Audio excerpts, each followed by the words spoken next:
Lucas 24:13 diz assim: naquele mesmo dia, 2 deles estavam de caminho para uma aldeia chamada Emaús, distante de Jerusalém 60 estádios, e iam conversando a respeito de todas as coisas sucedidas. E aconteceu que enquanto conversavam e discutiam, o próprio Jesus, cara, os caras não viram, o próprio Jesus se aproximou e ia com eles. Os seus olhos, porém, estavam como que impedidos de reconhecer. É isso que a frustração faz com você. Quando você espera um resultado que não veio, de um jeito que você queria e não veio, você frustra para todas as outras coisas. Frustração é esperar um resultado que não veio.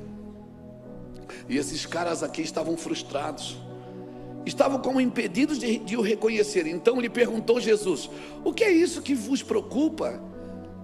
E de que ides tratando à medida que caminhais? E eles pararam entristecidos.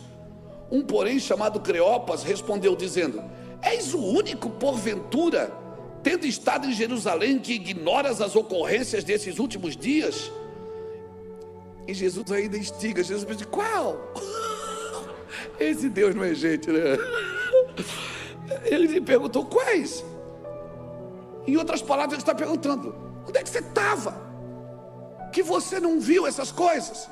Esse é o problema, não saber onde Jesus estava. A frustração te cega, irmão.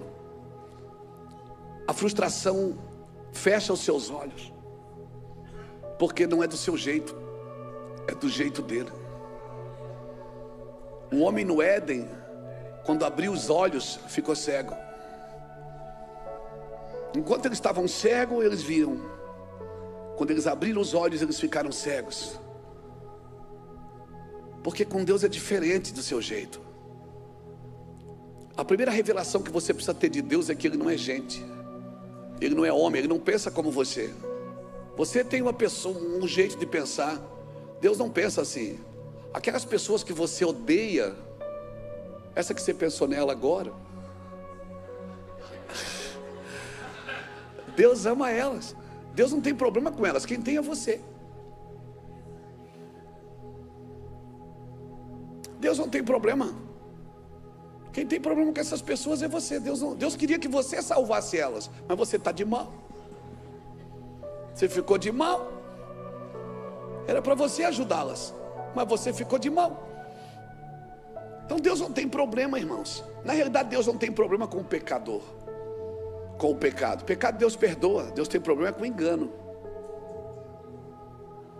com pessoas que insistem no engano e ainda usam o nome de Deus para isso. Ele fala. Ele lhes perguntou quais, e explicaram o que aconteceu a Jesus, o Nazareno. E o Jesus ali, o ressuscitado, estava no meio deles, irmãos, conversando com eles e perguntando. E eles estavam cegos e não viam. O que aconteceu a Jesus, o Nazareno, que era varão profeta, poderoso em obras e palavras diante de Deus e de todo o povo, e como os principais sacerdotes e as nossas autoridades entregaram para ser condenado à morte e o crucificaram. Ora, nós esperávamos que fosse ele que havia de redimir Israel, mas depois de tudo isso, e já este é o 3º dia desde que tais coisas sucederam, é verdade também que algumas mulheres que estavam conosco nos surpreenderam, tendo ido de madrugada ao túmulo e não achando o corpo de Jesus, voltaram dizendo terem visto numa visão de anjos, os quais afirmam que ele vive. De fato, alguns dos nossos foram ao sepulcro e verificaram a exatidão do que disseram as mulheres, mas não o viram. Então lhe disse Jesus: ó nécios e tardos de coração, para crer tudo o que os profetas disseram, porventura não convinha que o Cristo padecesse e entrasse da sua glória? E começando por Moisés, discorrendo em todos os profetas, expunha-lhes o que seu respeito constava em todas as escrituras. Jesus disse assim: gente, vocês não leram? Por acaso vocês não leram que isso tinha que acontecer, seus nécios? Meu Deus, eles tinham Eles tinham as escrituras que profetizavam. A Torá dizia sobre o Messias. E Jesus disse: eu estou aqui no meio de vocês. Ele não se revelou, mas disse: Nécios, vocês não leram. E mesmo assim, irmãos, os olhos deles não se abriram. Quando se aproximaram da aldeia para onde iam, fez ele menção de passar adiante. Mas eles constrangeram, dizendo: fica conosco, já se faz tarde. E entrou para ficar com eles. E aconteceu que quando estavam à mesa, tomando ele o pão, abençoou e tendo partido lhes deu. Então abriram os olhos e reconheceram, mas desapareceu da presença deles. E disseram uns aos outros: porventura não nos ardia o coração quando ele pelo caminho nos falava, quando nos expunha as escrituras? E na mesma hora, levantando-se, voltaram para Jerusalém, onde acharam reunidos os 11, outros com eles, os quais diziam: o Senhor ressuscitou e já apareceu a Simão. Então os dois contaram o que lhes acontecera no caminho e como fora por eles reconhecido no partir do pão. Cara, esse texto para mim é um dos mais fantásticos das Escrituras. A palavra era: não saia de Jerusalém até que do alto seja revestido. A promessa é: fica ali, não foge, não sai. Eles saíram, Jesus apareceu para devolver eles para o propósito. Porque quando você sai do propósito, você não enxerga mais, irmão. Quando você sai do trilho, e vou te falar, você não precisa sair da igreja para desviar. Se você sair da missão, você já desviou. E esse é o problema, que tem muita gente desviada da missão que está na igreja. E porque está na igreja, acha que não precisa de cura, não precisa voltar ao Senhor. Esse é o problema de Laodiceia. Laodiceia, a palavra Laodiceia, ela vem de laudic, que quer dizer quando o leigo fala. Isso é Laodiceia, é quando o leigo está falando. E hoje muitas pessoas têm que falar, mesmo não tendo nada para dizer. Nós estamos carregados de informações acerca de Cristo. Talvez esse excesso de informações vulgariza a informação, vulgariza o propósito. Laodiceia, qual era o problema de Laodiceia? Pensas que é rica, pensas que não te falta nada, mas tu não sabes. Ou seja, tu estás noiada. Tu não sabes que tu és miserável, pobre, cega e nua. Mas eu aconselho que de mim tu compre ouro puro para que tu sejas rica. Compre colírio para os teus olhos para que tu enxergue, e compra roupas brancas para tampar a vergonha da tua nudez. Esse é o problema, é que ela não sabia. Porque quando você não tem uma coisa e você tem convicção que não tem, você faz alguma coisa para ter. Mas quando você não tem e pensa que tem, você não tem nenhuma necessidade de mudança. Mudar para quê? Se eu estou na igreja, se eu sou dizimista, mudar para quê? E talvez você nunca vai experimentar a plenitude da presença do Espírito Santo na sua vida. Como diz lá no sul, talvez você nunca vai dar uma chapadinha. Por quê? Porque você tem tudo sob controle na sua vida. Você está esperando Jesus voltar. Glória a Deus. Recentemente eu estava me preparando para fazer alguma coisa, me esforçando por aquilo, e o Senhor me deu uma palavra. Ele disse: olha, Luiz, se esforçar é diferente de forçar. Quando o Senhor manda você se esforçar, é se esforçar por aquilo que Ele disse. Deus disse para você algo, então você se esforça pelaquela palavra. Forçar não é de se esforçar. Forçar, muitas vezes você pode estar forçando uma entrada que não é de Deus para você. De repente você está forçando uma porta, arrombando portas. Ah, mas Deus está abrindo as portas. Deus não abre as portas. Deus abre a porta. Pior do que ter portas fechadas é ter muitas abertas e não saber qual foi a que Deus abriu. E você vai entrando em todas elas. E depois você tem que voltar de todas elas. Deus diz assim: conheço as tuas obras e diante de ti pus uma porta aberta. Porta de Deus é uma. Você entra, abre outra. Você entra, abre outra. Você entra, abre outra. Deus não coloca um monte de portas para você escolher. Ele é sucinto, preciso e conciso. Deus é sucinto. As coisas de Deus são claras. São claras. Quando alguém vem me entregar uma palavra e diz assim: eu estou vendo, mas eu não sei se será redondo, será quadrado. Eu disse: irmão, para. Eu não tenho certeza, então não é de Deus. As coisas de Deus Quando você vê que o anjo tem 6 asas. Você vê que com 2 ele tampa o rosto, com 2 ele tampa os pés. Você vê as coisas claras. Deus não é Deus de confusão. Deus não é Deus de confusão. É Deus de direção. Quando ele diz para Josué, esforça-te e tem de bom ânimo, ele está dizendo, eu já te preparei tudo. Você só precisa entrar. Você só precisa entrar nisso. Forçar é tentar entrar no lugar que não é para você. Tem coisas da nossa vida que nós vamos precisar destruir. Tem altares que Deus vai mandar nós derrubarmos, irmãos. Você imagina? Tem coisas da sua vida hoje que são inúteis, e você vai ter que orar para Deus e dizer, Deus, o que é inútil na minha vida? Ele vai mandar você tirar. Noé fez uma arca, imagina. Noé fez uma arca, 100 anos construindo uma arca. 100 anos, todo dia Noé entra na floresta com machado, com mais os 3 filhos, e vamos derrubar a árvore, gente, vamos derrubar a árvore, e Noé está lá derrubando a árvore, uma árvore atrás da outra. Por que ele está derrubando a árvore? Porque Deus mandou para construir uma arca. Aí um dia Noé vai juntando tábua atrás de casa, vai juntando tábua. Um dia chega alguém e diz, Noé, rapaz, você não arruma 2 tábuas dessas para me fazer uma mesa lá em casa? Noé diz, não, pega ali na pilha, pode pegar. Aí o cara pega, passa um mês, 100 anos, trabalhando na mesma coisa, passa um mês, chega um cara e diz, Noé, você não me vende umas 10 tábuas dessas para me reformar a casa? Noé diz, vendo. Não, vendo, claro, pode pegar ali 10 tábuas, faço para você mais barato. Aí Noé olha para os filhos e diz, meus filhos, tive uma ideia. Vão abrir uma madeireira. E aí Noé abre uma madeireira e se torna o maior madeireiro da época, e esquece porque que ele entrava na floresta para cortar tábua.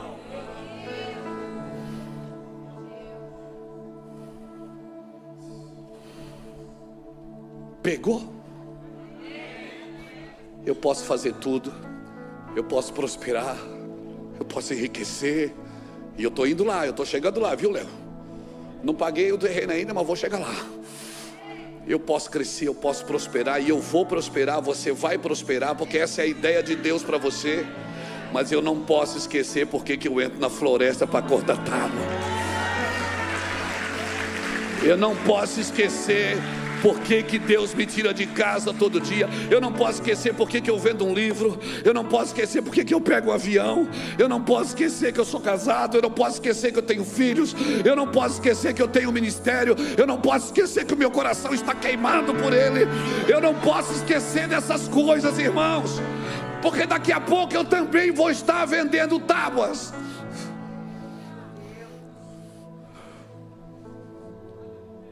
Eu não posso esquecer do meu chamado. Por isso que Jesus disse, nécios, vocês não leram o que estava escrito, que eu ia morrer? Eu falei para vocês. Quantas vezes eu falei para vocês que eu ia morrer e ressuscitar no 3º dia? Mas vocês estavam olhando tanto para os milagres, tanto para as multiplicações dos pães, e vocês não olharam para mim. Eu estou voltando. Olhem para mim, diz o Senhor, eu vou prosperá-los. Eu vou prosperá-los muito. Não, se eu estou aí, eu jogo a cadeira para cima, meu amigo. Você entenda o ambiente que você está. Eu vou te levar às nações. Você vai plantar igreja. Eu vou te dar empresas. Você vai ser um plantador de ministérios. Ei, eu vou te deixar famoso na terra, porque eu não escondo lâmpadas debaixo de vasilhas, eu coloco no alto para que ilumine todos os que estão na casa. Vou fazer você crescer, sua igreja vai explodir, seu ministério vai crescer, sua empresa vai prosperar. Mas nunca esqueça por que você corta madeira. Nunca esqueça da onde eu te tirei e o que eu fiz em você. Não esquece disso, Luiz. Não esquece que você era um viciado, um traficante miserável, um perdido na vida, e eu mudei a sua vida. Não esquece disso. te dei nome, te dei casa. Hoje as pessoas te chamam de apóstolo. Oh, aleluia. Até enche a boca, apóstolo. Mas não esquece quem você é. Não esquece, cara. Você pode prosperar. Ah, mas tem gente que diz: o dinheiro, pastor, o dinheiro é do diabo. Não, irmão, o dinheiro não é do diabo. Quer ver o diabo, fica sem dinheiro para você ver. O diabo aparece na meia hora depois. O amor ao dinheiro que é do diabo. E você não precisa nem ter dinheiro para se entregar a Satanás. Você pode ser um idólatra, adorar o seu ministério, adorar os seus negócios, adorar o seu corpo. Idolatria, idolatria é serviço. Idolatria é serviço a um ídolo. Ou seja, tudo que você coloca no lugar de Deus na sua vida é latria, é idolatria, é serviço a um ídolo. E o Senhor está dizendo assim: eu estou no meio aqui com vocês. Abre teus olhos, volta para Jerusalém, volta para a promessa, volta para o lugar que você nunca deveria ter saído, para a minha presença. Ah, irmão, eu sei, cara, eu começo a pregar, às vezes eu viajo tanto. Terça-feira eu e Iraci vamos para os Estados Unidos, mais 10 dias pregando. Às vezes eu estou pregando, às vezes eu subo sabe quando você não subo num altar, sabe quando você não sente o cheiro? Eu sei toda a Bíblia, eu já li esse livro trocentas vezes, já perdi as contas. Eu tenho mais de 5.000 esboços nesse iPad, na nuvem. Mais de 1 tera de mensagens arquivadas. Então é só baixar um download e vem. Mas se pregar sem sentir aquele cheiro, você pregar sem sentir aquele cheirinho, aquele friozinho, aquela coisa gostosa que vem e diz assim: ó, eu estou aqui. Ah, cara, você precisa entender o que eu estou dizendo. Não põe no piloto automático a sua vida. Celebre cada detalhe das Escrituras. Celebre cada vida com Deus, cada culto. Celebre uma alma que você ganha no ano. Celebre tudo. Aleluia. Celebre o pão da mesa. Ah, agora você tem bastante comida, não precisa mais orar. Não, continue orando quando você só tinha um sanduíche. Oh Deus, obrigado pela fartura. Meu Deus, eu não sei nem o que é isso, eu vou comer agora.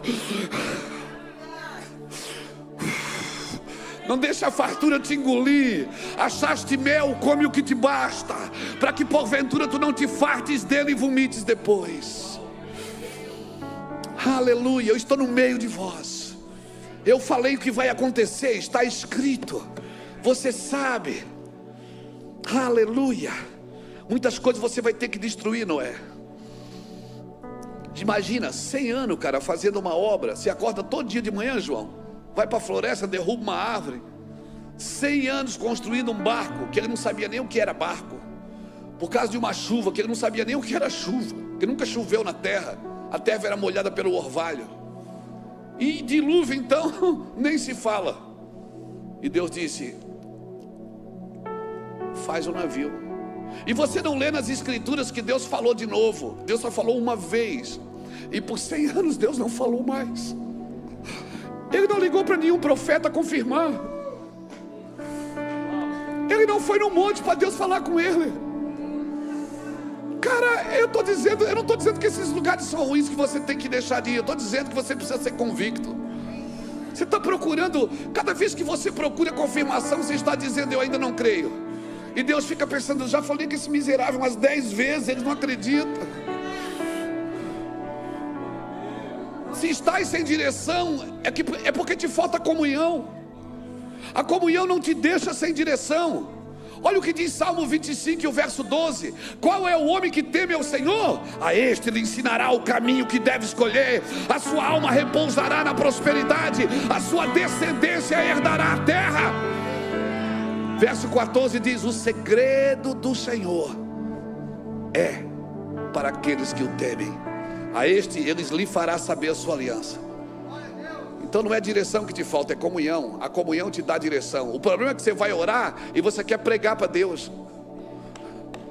Oração não é para você falar, é para você ouvir.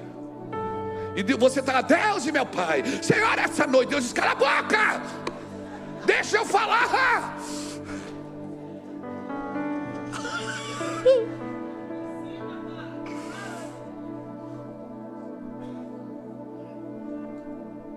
A palavra ouvir no hebraico, ela significa chamar, e obedecer também é chamar. Não tem duas traduções, é uma tradução só, para ouvir e obedecer. Ouvir e obedecer para Deus é a mesma coisa. Ouve, Israel, o Senhor, porque quando Ele fala, Ele espera que você ouça, obedeça e pratique. Oração não é para dizer para Deus o que Ele tem que fazer. Oração é para ouvir os céus. Aleluia. Oração é para Deus falar com você. Deus chamou Moisés para o monte em Êxodo 24 e diz, Moisés, sobe a mim no monte e eu te mostrarei o que vai vir. Moisés ficou lá 6 dias, Deus não apareceu. Deus só apareceu no 7º dia. O cara ficou lá 6 dias esperando o encontro. Imagina, Deus estava esperando toda a alma de Moisés baixar, Moisés ficar quieto, Moisés parar. Quando Moisés parou, não tinha mais nenhum sentimento, nenhuma emoção. Deus veio e falou. Quem sabe é isso que o Senhor está esperando você sossegar. Aquietai-vos e sabei que eu sou Deus.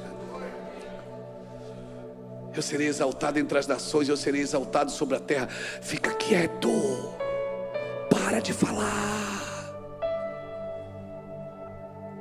Oh meu Deus.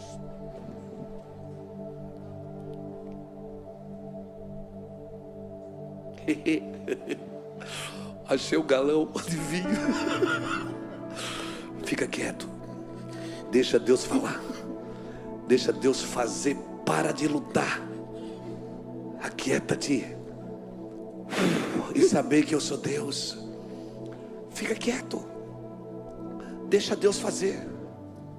Mas nós não, nós queremos dar resultado quando Deus quer que a gente dê fruto. Obrigado. Não é para dar resultado, é para dar fruto. Fruto. Deus não está procurando seus resultados, Deus está procurando o seu fruto. Aí Jesus está passando com fome. Jesus também se alimenta de você. Ele está passando com fome, ele olha de longe, vê uma figueira cheia de folhas. E a Bíblia é clara, a Bíblia diz assim, não era tempo de figos. Mas ele olha, ela está cheia de folha, ele chega perto. Quando ele chega perto, não tem fruto. Mas tinha folha. Não tem fruto. Agora ela tinha a obrigação de dar fruto? Não, porque não era tempo de figo. Mas Jesus ficou com raiva e secou ela. Disse, não nasça mais fruto de ti. Jesus ficou com raiva. Por quê? Porque não tinha figo? Não, é porque não tinha figo, mas tinha folha. A folha anunciava que tinha figo. Quando ele olhava de longe, tinha folha. Quando ele chegou perto, não tinha fruto.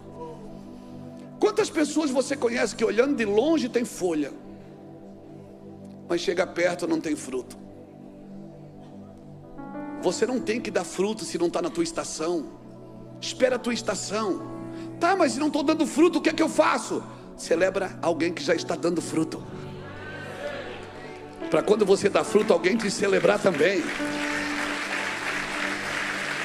Então peraí, então eu não preciso dar fruto agora? Não, mas não mostre folha.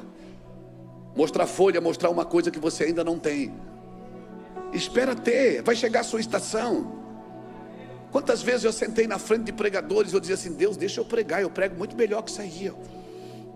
Eu falava, Deus dizia, não é a tua estação, não é o teu tempo. Não mostra a folha.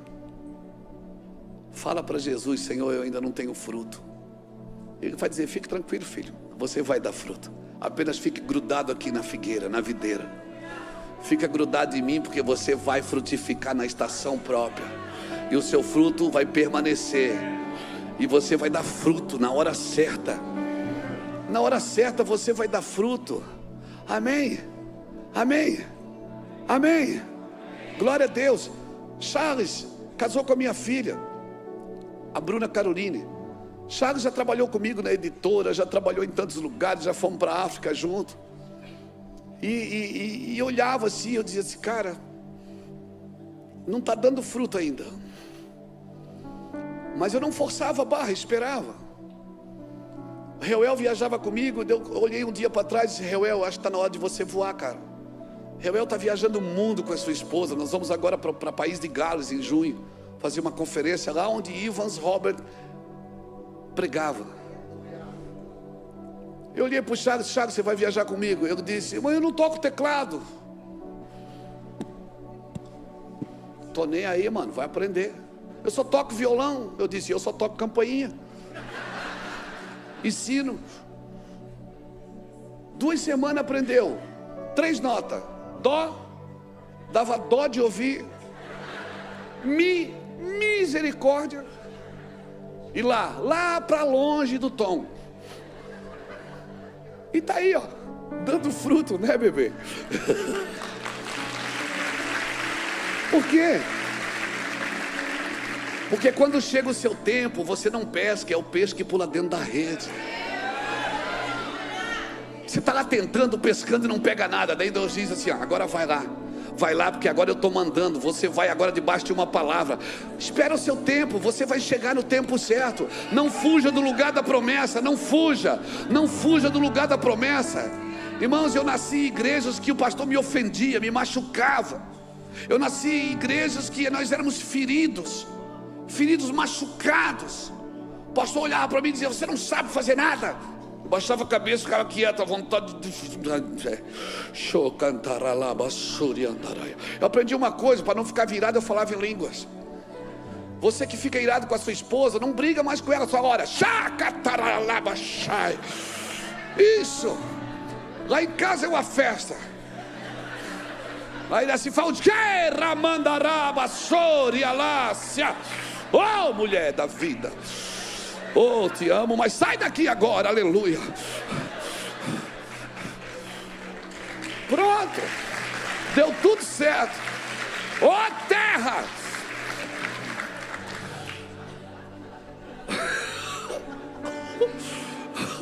A menina perguntou, como é que eu não boto o nome da mensagem no telão? Eu disse, bota salada de fruta. Que hoje eu estou nas nuvens, minha filha. Hoje eu não vou, não tem tema hoje.